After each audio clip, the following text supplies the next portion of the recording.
ప్రభువునందు ప్రియమైన దేవుని బిడ్డలందరూ ఈ ఈస్టర్ పండుగ శుభ సందర్భముగా మీ అందరికీ శుభాకాంక్షలు తెలియజేస్తున్నాను.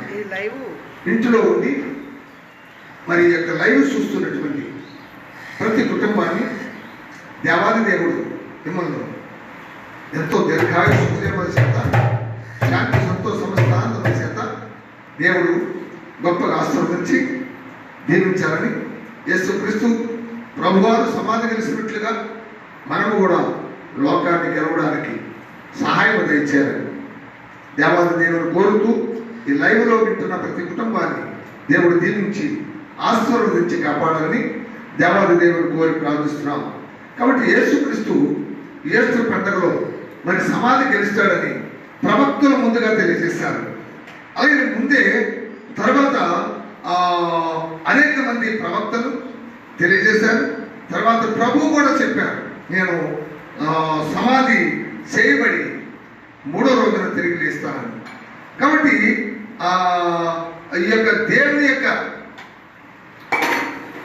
బిడ్డలు గమనించవలసింది ఏంటంటే యేసు ప్రభువారు ముందే ఈ యెరూషలేము దేవాలయాన్ని పడగొడితే నేను 3వ నాడు తిరిగి కడతానని చెప్పగలిగినటువంటి గొప్ప దేవుడు మన ప్రభువు.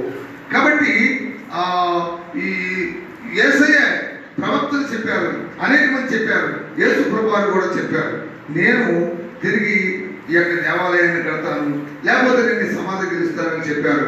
తర్వాత సమాధి చేయబడిన తర్వాత ఆ దేవదూతలు కూడా చెప్పారు.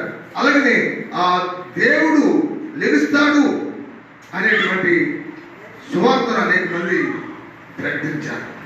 యేసుక్రీస్తు బ్రతుకుండగా, యేసుక్రీస్తు పునరుత్థానం అయిన తర్వాత, యేసుక్రీస్తు పునరుత్థానం పుట్టక ముందు అనేక మంది ప్రవక్తలు యేసుక్రీస్తు లేస్తాడు అని, యేసుక్రీస్తు పునరుత్థానం పొందుతాడు. కాబట్టి ప్రియమైన దేవుని బిడ్డలారా, ఫిలిప్పీయులకు రాసిన పత్రిక 3వ అధ్యాయం 10వ వచనంలో పౌలు గారు చెప్తున్నటువంటి మాట, ఏ విధమ చేతనైంది. ఫిలిప్పీయులకు రాసిన పత్రిక 3వ అధ్యాయం 10వ వచనంలో పౌలు చెప్తున్నటువంటి మాట ఏమంటున్నాడంటే, ఆయన బ్రతుకున్నప్పుడు, ఆయన సమాధి గెలిచిన తర్వాత పౌలు గారితో నడుస్తూ మాట్లాడుతున్నటువంటి సమయాలు చూసి యేసు ప్రభువును చూసినటువంటి వాడు. కాబట్టి నేను ఈ భూమి మీద ఉన్నంత వరకు ఏది ఏమైనా సరే, ఏ విధమైనప్పటికైనా సరే, నేను ప్రభువుతో పునరుత్థానం పొందాలి.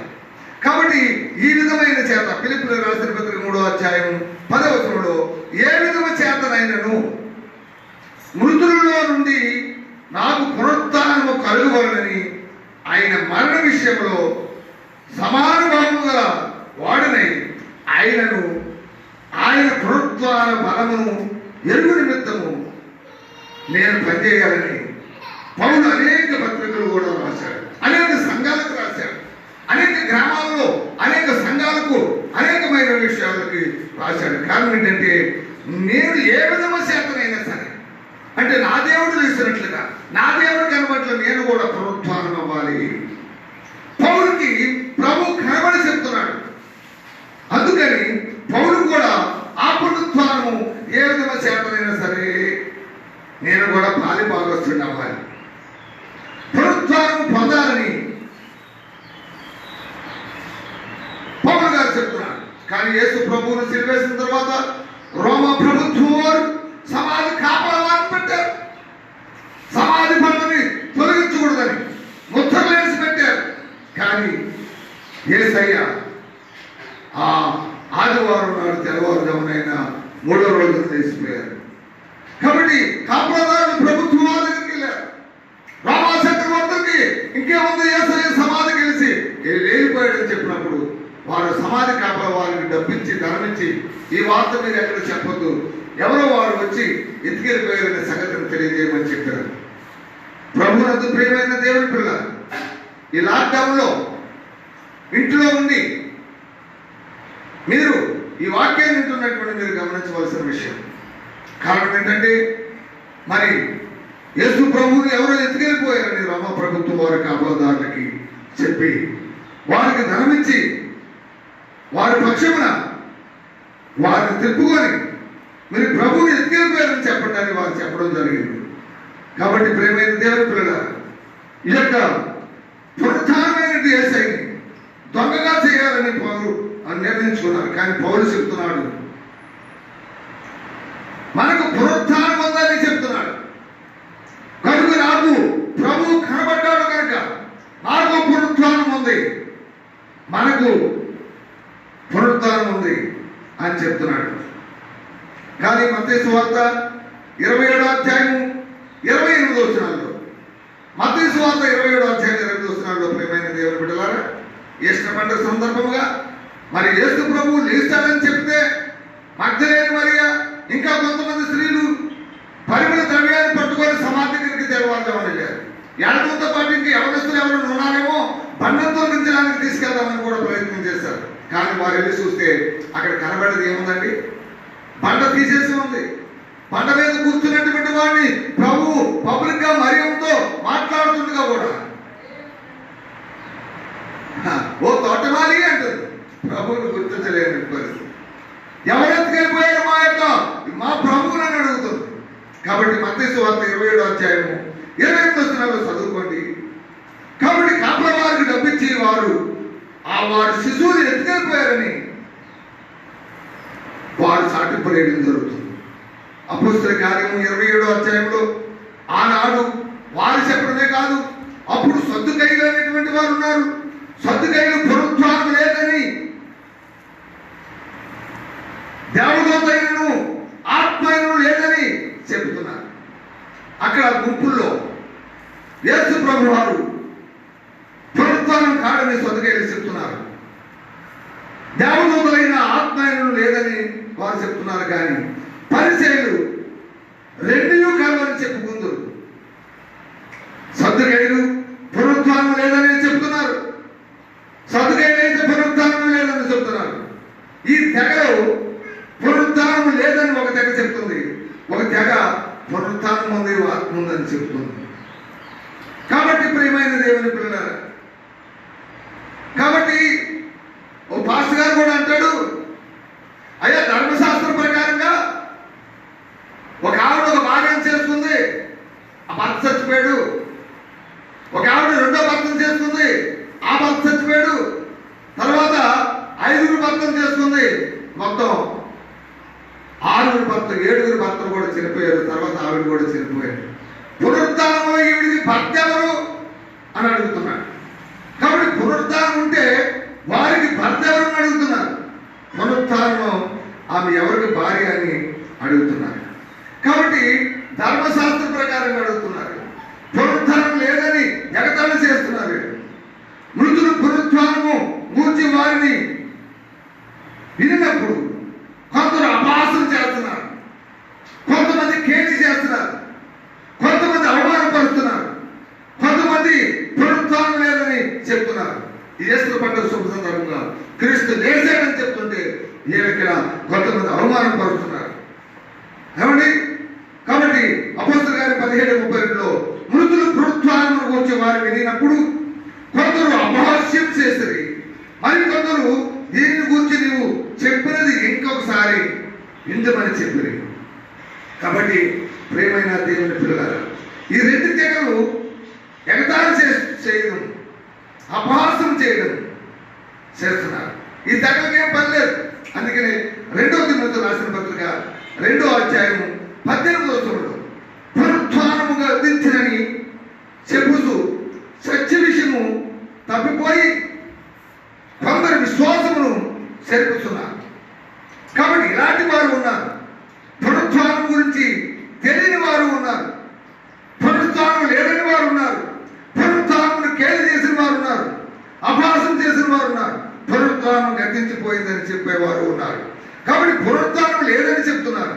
కొంతమంది అపహాసం చేస్తున్నారు, ధ్యానం చేస్తున్నారు. దావీదు మహారాజు చెప్తున్నాడు.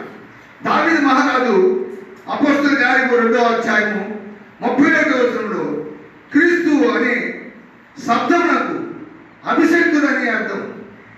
కాబట్టి అపోస్తలుల కార్యం 2:31లో క్రీస్తు పాతాళములో విడవబడలేదని, క్రీస్తు పాతాళములో విడవబడలేదని, క్రీస్తు పాతాళములో విడవబడలేదనియు ఆయన శరీరము కుళ్ళిపోలేదనియు దావీదు ముందుగా తెలుసుకొని ఆయన మనకు పునరుత్థానమును గురించి చెప్పాడు. కాబట్టి దావీదు మహారాజు పునరుత్థానం గురించి ముందుగానే ఎప్పుడో చెప్పాడు. కాబట్టి దావీదు యేసయ్యను గురించి ముందే చెప్పాడు. ఆయన పాతాళంలో విడవబడని, ఆయన దేహము కులిపోదని. కాబట్టి ఆ గురించి ముందే చెప్పాడు. యేసయ్య పునరుత్థానం గురించి పాతాళము వెళ్తారని, అక్కడ ఉండరని, ప్రభు శరీరం కుళ్ళిపోదని దావీదు మహారాజు ముందుగా చెప్పాడు.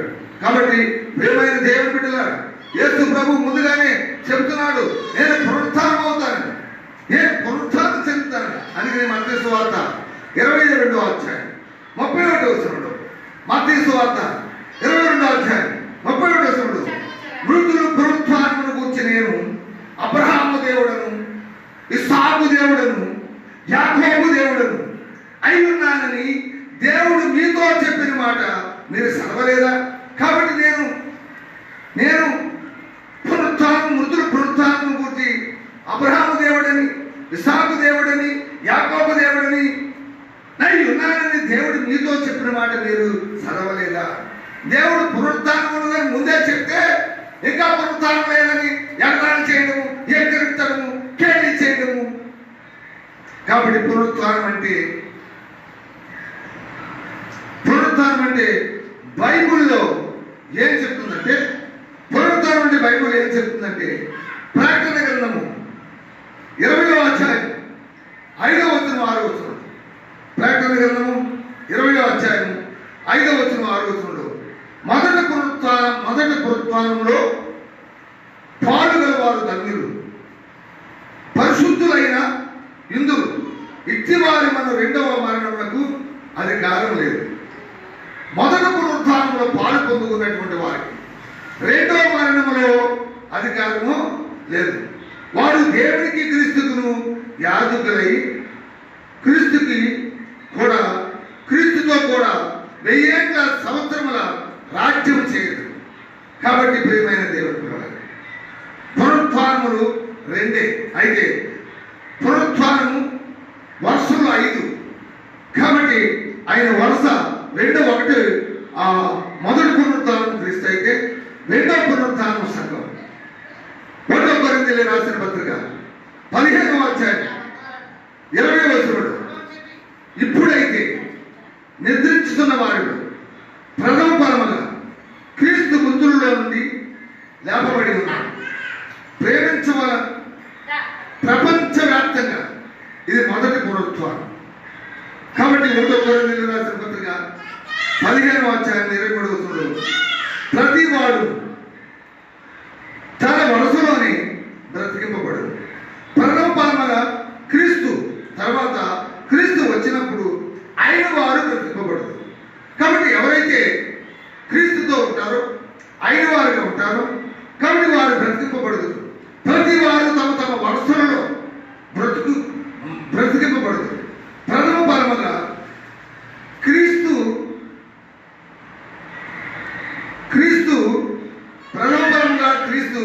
లేచాడు. ప్రథమ పరముగా క్రీస్తు లేచాడు. మొదటి పునరుత్థానంలో క్రీస్తు లేచాడు. రెండవ పునరుత్థానంలో సంఘము లేవబడుతుంది. కొత్త నిబంధనలో హతసాక్షులు క్రీస్తు విరోధి చేతిలో చంపేస్తారు. కాబట్టి శ్రమల కాలంలో ఆనోకు ఏరియా వస్తారు. ఆనోకు ఏరియా కూడా ఈ శ్రమల కాలంలో మరి ఆ క్రీస్తు విరోధి చేతులు చనిపోతారు. కాబట్టి పునరుత్థానం చెందుతారు. కాబట్టి పాత నిబంధనలో పరిశుద్ధులు, సాధారణ పరిశుద్ధులు హతసాక్షులుగా మిగిలిపోతారు. కాబట్టి ప్రియమైన దేవుని బిడ్డలారా, సంఘం ఎత్తబడినప్పుడు పునరుత్థానము రెండవ పునరుత్థానం. అందుకే పౌలు అంటారు, ఏ విధమ చేత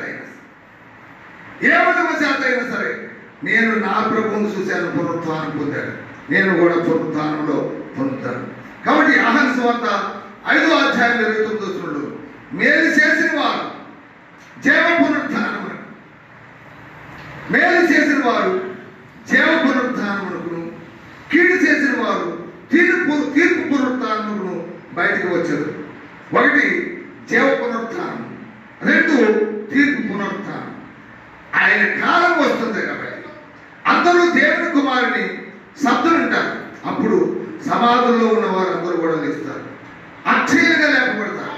జీవ పునరుత్థానము రహస్య రాకడలో, తీర్పు పునరుత్థానము 7 ఏళ్ల శ్రమల కాలంలో, తర్వాత 1000 ఏళ్ల పరిపాలన తర్వాత అన్ని చోట్ల చనిపోయినటువంటి ప్రజలు, రైలు పట్టాలకు చనిపోయిన వారు, యుద్ధంలో చనిపోయినటువంటి వారు, సముద్రంలో చనిపోయినటువంటి వారు, కాబట్టి అక్కడక్కడ అడుగుల్లో చనిపోయినటువంటి వారు అందరూ కూడా మరి అన్ని చోట్ల చనిపోయిన వారు తీర్పు పునరుత్థానంలోకి, సమాధుల్లో నుంచి అందరూ వస్తారు.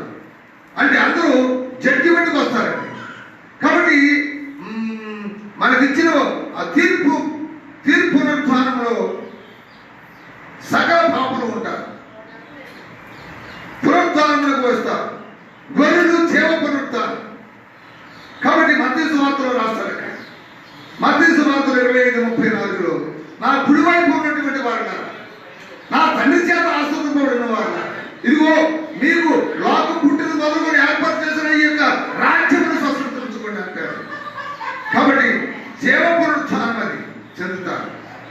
అంటే ఎడమ పక్కన ఉంటున్నటువంటి వారిని చూస్తాడు. చెప్పబడిన వారు ఎవరి మీద చెప్పబడిన వారు ఏం చేస్తున్నారు?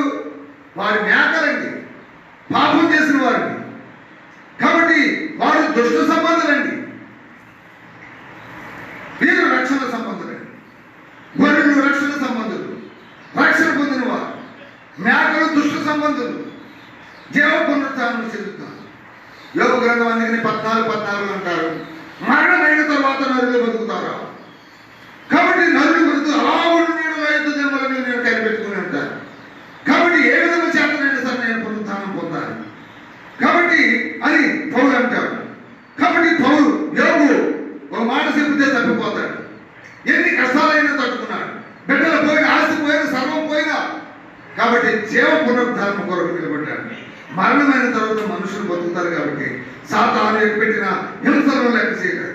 5 దినములను నేను కనిపెట్టుకునేందుకు ప్రభుతోనే ఉంటానన్నాడు. తర్వాత అందరూ బ్రతుకుతారు, పాపులు బతుకుతారు, పరిశుద్ధులు బతుకుతారు. కానీ కొంతమంది జడ్జిమెంట్కి వస్తారు. జైలుకి వెళ్ళిన వారందరికీ కూడా శిక్ష ఒకటి కాదు, ఎవరి శిక్ష వారికి ఉంటుంది.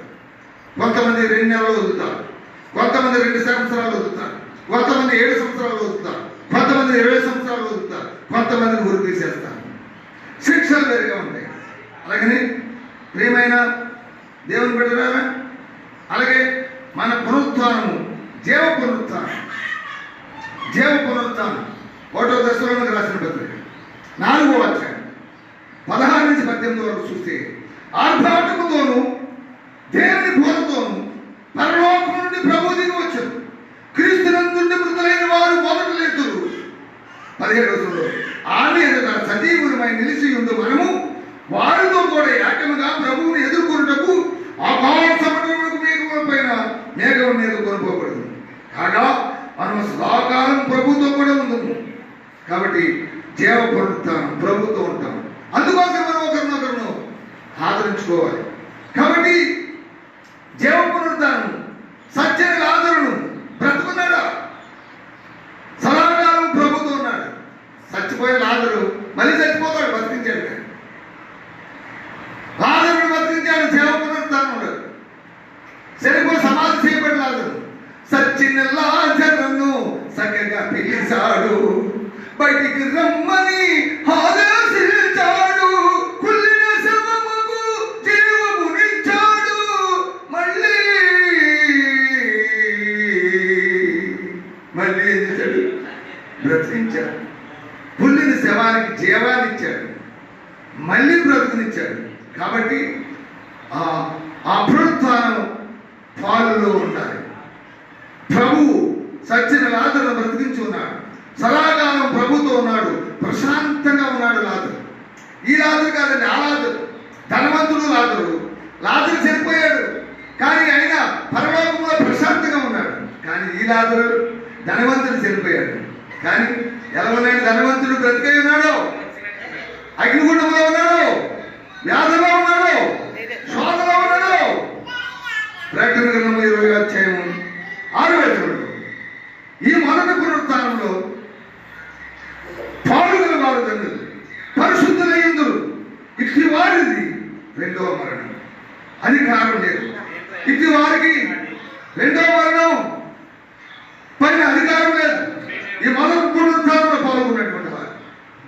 వారు దేవునికి క్రీస్తునకును యాజకులయ్యి ఉన్నారు. పాపములో సావడం మొదటి పునరుత్థానం, మొదట మరణం పాపములో సావడం, తర్వాత అగ్నిలో సావడం, వేదన పడడం రెండవ మరణం. అందుకని మత్తయి సువార్త 25:34 నా కుడివైపు ఉన్న వారిలో నా తండ్రి చేత ఆస్వాదించబడిన వారు రండి, లోకం పుట్టినది మొదలుకొని మీ కొరకు వేరపరిచిన రాజ్యమును స్వతంత్రించుకోండి. మత్తయి సువార్త 25:41 ఎడమ పక్కన ఉన్నటువంటి వారిని చూసి శపింపబడిన వారులారా, దుష్ట సంబంధులారా, రక్షణ లేనటువంటి వారులారా, నన్ను విడిసి అపవాదికి వారి దోతకును సిద్ధపరచబడిన నీ చాట్నిలోకి పోవుడని చెప్పినప్పుడు పౌలు అంటారు, నాకు ఉన్నది అంతా పెద్ద, నా వద్ద నా ఆస్తంతో, నా పరిపడంతో, నా పేరుతో, నా ప్రత్యేకతతో, నాకేమొద్దు, నాకు ఉన్నదంతో పెద్ద, నా పెట్టొద్దు, నాకు జీవ పునరుద్ధానం నా ప్రభుత్వం కావాలి, నాకు జీవ పునరుద్ధానం పొందాలని, ఇది నా రక్షణ, నా కాంక్ష. నేను యేసయ్యతో జీవ పునరుద్ధానంలోకి వెళ్ళాలి. కాబట్టి తీర్పు పునరుద్ధానం కాదు, జీవ పునరుద్ధానంలోకి వెళ్ళాలి. మనకు జీవ పునరుద్ధానం మనకు కావాలి కనుక ప్రభు మొదట పునరుద్ధానం పొందమన్నారు. మనం కూడా జీవ పునరుద్ధానం కావాలి కనుక మనం కూడా ప్రభుత్వం ఉందాం. ఈ లోకములో పాపములో సావడం మొదటి మరణం అండి. కాబట్టి భక్తి లేకుండా జీవించేవారు, పాపముతో శరీర కోరికలతో ఉండేవారు మొదటి మరణములో, రెండో మరణము అగ్నిగుండంలో ఉంటారు. కాబట్టి అగ్నిగుండంలో పడతారు. ఇది రెండవ మరణం. యోధా రాసిన పత్రిక 12వ అధ్యాయము 2వ భాగంలో, యోధా రాసిన పత్రిక 1వ అధ్యాయము 12వ వచనంలో వీరు పాపములో చచ్చిన వారు రెండో వారు అగ్నిగుండంలో ఉందరు. ఇది రెండవ మరణం. వారి గాలి చేత ఇటు అటు కొట్టుకుని పోవు నిర్జీవుల మేఘములుగాను కాయలా రాలి ఫలము లేక రెండు మార్లు సచ్చి వ్యామతో పెళ్ళగింపబడినట్లుగా 2 సార్లు చనిపోతారు. అంటే చెట్టు కొట్టినప్పుడు ఒకసారి చచ్చిపోతాయి, తర్వాత రెండోసారి అది పొయ్యిలో పెట్టినప్పుడు, మంటలో వేసినప్పుడు అది రెండోసారి కాలిపోతుంది, రెండో మరణం. కాబట్టి నరకమనబడిన మొదటి మరణము, పొయ్యిలో పెట్టినప్పుడు రెండో మరణం. మనము బ్రతికి ప్రభుతో ఉండు, జీవ పునరుత్థానము పొందుతాం, జీవ పునరుత్థానంలో ఉందాం. నీతిమంతులు పునరుత్థానము లోకాసు వార్త 14వ అధ్యాయం 14వ వచనంలో నీతిమంతుల పునరుత్థానం, లోకాసు వార్త 14వ అధ్యాయం 12వ వచనంలో మరియు ఆయన తన్ను పిలిచిన వారితో ఇట్లు నేను నీవు పగటి విందునైనను రాత్రి విందునైనను చేయనప్పుడు నీ స్నేహితులనైనను నీ సహోదరులైనను నీ బంధువులనైనను ధనవంతులకు నీ పొరుగువారిని అయినను పిలవవద్దు. వారు ఒకవేళ నీకు మరలా పిలుస్తారు కనుక నీకు ప్రత్యుత్తరమేమి? కాబట్టి రొట్టించే వాడికి రొట్టిస్తే ఉపయోగమైంది. కాబట్టి నువ్వు అలాంటి వారిని పిలవద్దు. కాబట్టి నీవు ఇందు చేసినప్పుడు, పగటి విందు చేసిన, రాత్రి విందు చేసిన, నీ స్నేహితులైనా, నీ యొక్క బంధువులైనా, లేకపోతే ధనవంతులైనా, నీ పొరుగు వారినైనా పిలవద్దు అంటున్నాడు. మరి ఎవరు పిలవాలి అంట?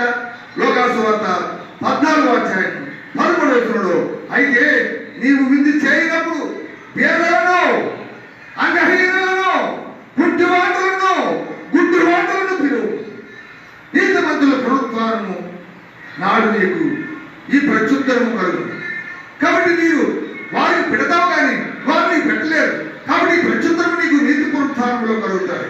కాబట్టి మత్తయి సువార్త 22వ అధ్యాయం 30వ వచనంలో మృతుల పునరుత్థానము గురించి నేను అబ్రహాము దేవుడును, ఇస్సాకు దేవుడును, యాకోబు దేవుడును, వీరంతా నీతిగా జీవించి ప్రభువు చేత ఉన్నటువంటి వారు. కాబట్టి మత్తయి సువార్త 13వ అధ్యాయం 43వ వచనంలో అప్పుడు ఆ నీతిమంతులు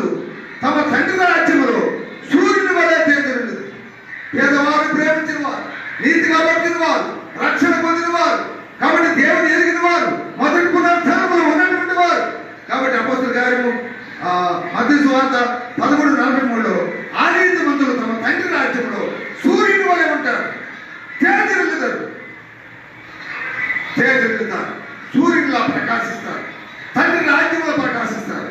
అపోస్తలుల కార్యం 24వ అధ్యాయం 15వ వచనంలో, అపోస్తలుల కార్యము 24వ అధ్యాయం 15వ వచనంలో, నీతిమంతులకును అనీతిమంతులకును పునరుత్థానము కలగబోతున్నది అని మీరు నిరీక్షిస్తున్నట్టు నేను కూడా దేవుని యందు నిరీక్షించి వారు. కాబట్టి ప్రియమైన దేవుని పిల్లలు, నీతిమంతులు అనీతిమంతులు ఉన్నట్లు, నీతిమంతులు అనీతిమంతులు ఉన్నట్లు అంటే రాజ్య సంబంధులు, గోధుమలో పురుగులు ఉన్నట్లు, అంటే పురుగులు దుష్టు సంబంధులు, గోధుమలు రాజ్య సంబంధులు. కాబట్టి అవి గోధుమలు దొలగొట్టి కొట్లో పోసుకున్నప్పుడు పురుగులు ఏం చేస్తారు, చల్లించినప్పుడు కాల్ చేస్తారు. కనుక మనము కోర వేసిన వారు కోరేయడం కాదు, రక్షించిన వారిని రొట్టెవడం కాదు, ప్రత్యుత్తరము కావాలనుకుంటే. కాబట్టి పేదవారికి మనకు ఉన్నటువంటి మనం పెట్టలేని వారికి, గుడ్డి వారికి, ఊరి వారికి, దిక్కులేని వారికి భోజనం పెట్టాలి. ఈ పునరుత్థానము పొందుతారు ఇలాంటి వారు. సామెతల గ్రంథం 19వ అధ్యాయం 15వ వచనంలో, పేదలను కనికరించేవాడు యెహోవాకు అర్పించేవాడు, పేదలను కనికరించేవాడు యెహోవాకు అర్పించేవాడు. కాబట్టి ఇవాళ చాలా మంది ఈ కరోనా వైరస్ టైంలో ధనవంతులందరూ, క్రైస్తవులందరూ ధనవంతులందరూ పేదవారికి బియ్యాన్ని, కూరగాయలు ఎన్నో ఇస్తున్నారు. ఎందుకంటే పేదలకు ఇవ్వట్లేదు, ఇది యెహోవాకు అర్పిస్తున్నారు. అందుకని సామెతల గ్రంథం 19వ అధ్యాయం 17వ వచనంలో, పేదలను కనికరించేవాడు యెహోవాకు అర్పించేవాడు, వారి ఉపకారములకు ఆయన ప్రత్యుపకారం చేయడు. వారి ఉపకారములకు దేవుడు వారికి ప్రత్యుపకారం చేయడు. గుడ్డి వారికి, పేదలకు సహాయం చేసేవారికి ఇది నీతిమంతుల పునరుత్థానం. ప్రత్యుపకారం పొందుట కంటే ప్రభువు చేశారు. కాబట్టి ఆ ఉపకారం పొందకుండా ఉపకారం చేశారు కానీ మరి వారు పొందలేదు. కాబట్టి ఎబ్రియలు రాసిన పత్రికలో 11వ అధ్యాయం 35వ వచనంలో, స్త్రీలు మృతులైన తమ వారిని పునరుత్థానం పొందిరి. స్త్రీలు మృతులైన తమ వారిని పునరుత్థానం పొందిరి. స్త్రీలు అనేక మంది ఏ పునరుత్థానం అంటేది వారి బిడ్డలు పోగొట్టుకున్నారండి, రోగాలతో ఉన్నారండి, వ్యాధులతో ఉన్నారండి. అలాంటి సమస్యలో స్త్రీలు పునరుత్థానం పొందారు. ఎందుకంటే ఏలియా శాత చాలా మంది ఎడవడాలు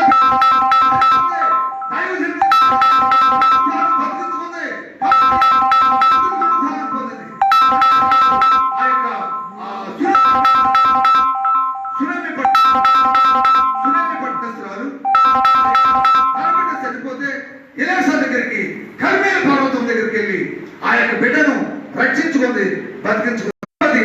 మొదటి యెహోరాలు తన కుమారుని బ్రతికించుకుంది, సునేమురాలు తన కుమారుని బ్రతికించుకుంది.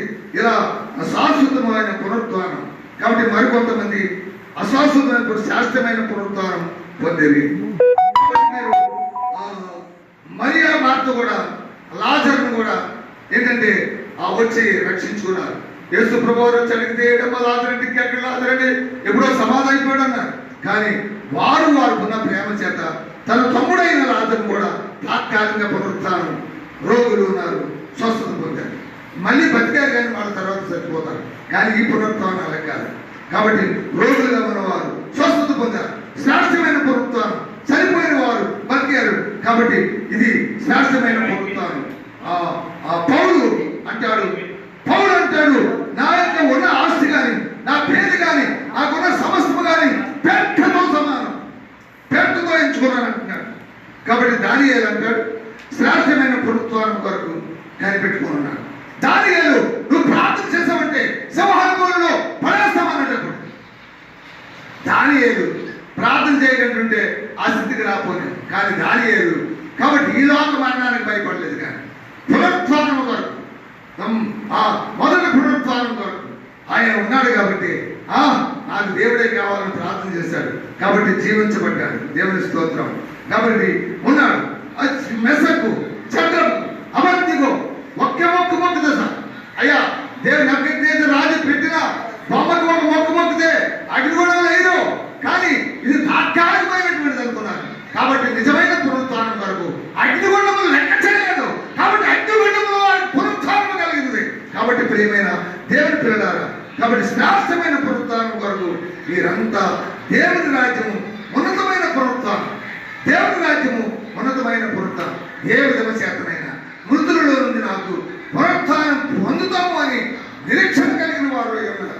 1 కొరింథీయులకు రాసిన పత్రిక 15వ అధ్యాయం 22వ వచనంలో మనము క్రీస్తునందు ఉండాలి. ఎవరినందు ఉండాలండి? మనం ఎవరినందు ఉండాలి? క్రీస్తునందు ఉండాలండి. 23వ వచనంలో ఆయన వారు పునరుత్థానం పొందుతారు. రాజకీయ నాయకులు ఉత్తమైన వారు పునరుత్థానం పొందరు, ఈ లోకంలో ఉన్నవారు పునరుత్థానం పొందరు.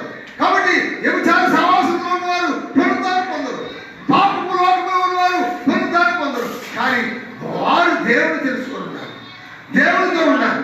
మన లోక సంబంధులు కాదు, రాజకీయ వారు కాదు. కాబట్టి సాధారణ వారు ఒక వర్గంలో ఉండకూడదు. అందుకని రోమీయులకు రాసిన పత్రిక 8వ అధ్యాయం 9వ వచనం, ఎవరైనా క్రీస్తునందు లేనివారు ఆయన వారు కాదు, క్రీస్తునందు వారు ఆయన వారు కాదు. ఎవరైనా క్రీస్తునందు లేనివారు ఆయన వారు కాదు. ప్రియమైన దేవుని పిల్లలారా, దేవుడైన పిల్లలారా, ఈ కృప కరుణ కటాక్షాలతో ఆయన మరి సమయంలో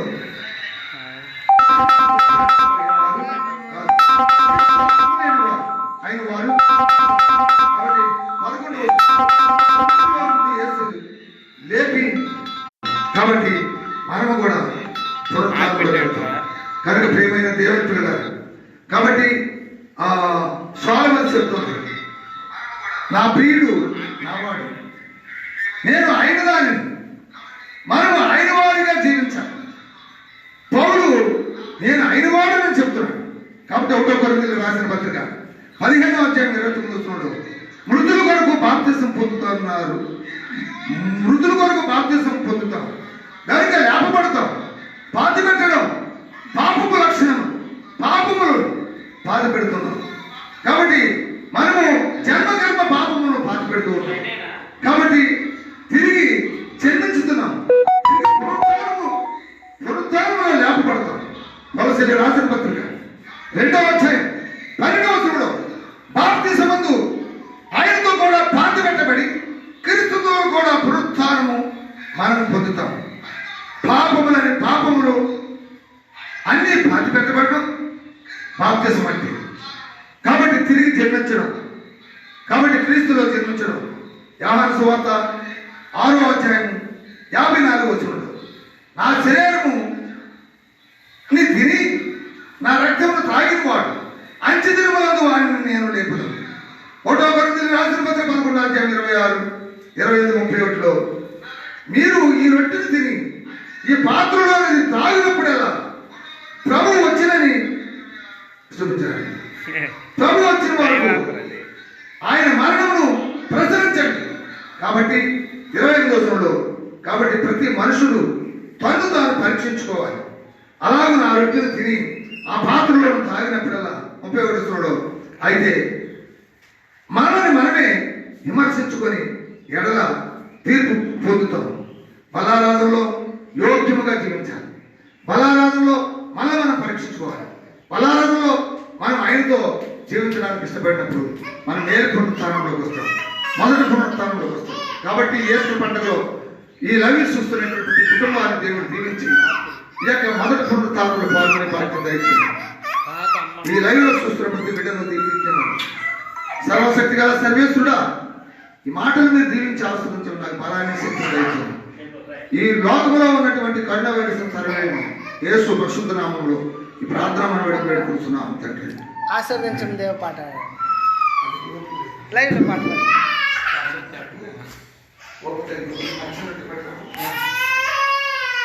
ये एक बार नहीं